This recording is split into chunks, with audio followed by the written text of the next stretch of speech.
আপনি জানেন কি না জানি না, যখন আপনি কারো মায়ে পড়বেন না তখন আপনি খুব বেহায়া হয়ে যাবেন। আপনি তার কথা, সেই আপনাকে কি বলছে সেটা মাথায় নিয়ে শুধু তার মায়ের পিছু ছুটবেন যে ওই মানুষটাকে আমি ভালোবাসি।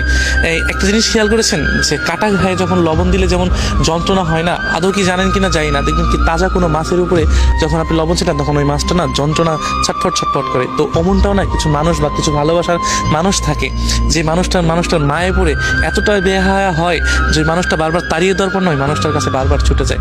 আমরা ভালোবাসাগুলো না এরকমই দেখি, যদি একবার কারো মায়ায় পড়ে যায় সেই মানুষটা যতই খারাপ হোক এবং যতই নিকৃষ্ট হোক, আর ওই মানুষটা যতজনের কাছেই যাক না কেন, আমরা শুধু ওই মানুষটার কাছে ফিরে যাই যে না ওই মানুষটাকে আমাকে লাগবে। এই জন্য মায়া বড় খারাপ একটা জিনিস। যদি কারোর শরীরে বা অন্তরে একবার লেগে যায় না, শুধু ওই মানুষটার কাছেই টানে। আর ওই মানুষটা আপনাকে তাড়িয়ে দিবে, ওই মানুষটা আপনাকে বুঝবে না, ওই মানুষটা আপনার সামনে অন্যজনের সাথে মিশবে, ওই মানুষটা আপনার সামনে আপনি যেই জিনিসগুলো পছন্দ করেন না সেই জিনিসগুলো বারবার করার চেষ্টা করবে। কিন্তু ওই মানুষগুলো না একটা সময় দেখা যায় ওইটা বেশি বেশি করার পরও না তারপরও ওই মানুষগুলোর কাছে ছুটে যাবে। কারণ কি জানেন, ওই একটা মাত্র কারণ মায়া।